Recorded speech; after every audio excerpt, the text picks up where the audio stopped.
키워드는 뭔가요? 네, 다음 키워드 왜 혼자 사세요?입니다. 네, 만약 혼자 사는데 낯선 상대로부터 이런 질문을 받으면 당황스럽죠. 네, 유쾌하지 않을 것 같은데요. 네. 굉장히 사적인 질문이잖아요. 그렇죠. 그런데 이 질문 올해 인구주택 총조사에 포함된 문항입니다. 5년 만에 이뤄지는 이번 조사를 두고 말이 많은데요.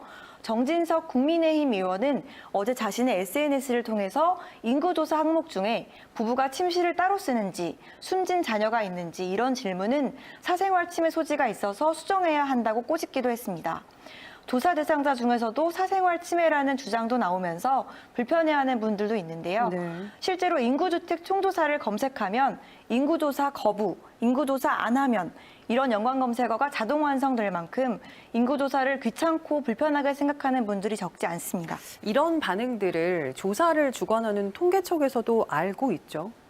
네, 통계청도 모르는 건 아닌데요. 통계청은 여러 정책의 토대가 될 기초자료를 만들기 위해서 필요한 질문만 엄선했다는 입장입니다.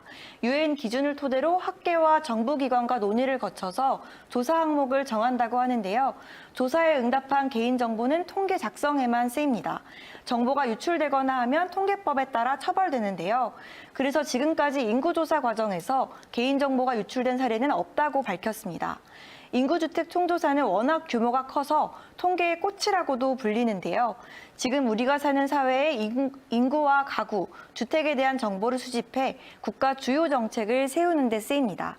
1925년에 시작돼서 벌써 100년 가까이 된 역사가 깊은 국가 기본 통계인데요. 가족이 몇 명인지, 직업은 뭔지 다양한 정보를 묻는데 조사 항목도 시대에 따라 변해왔습니다. 예를 들어서 1970년 인구조사에서는 글을 읽고 쓸 수 있냐는 질문이 포함되기도 했는데요. 문맹 인구가 빠르게 줄면서 이후 조사에서는 해당 항목이 아예 빠지기도 했습니다.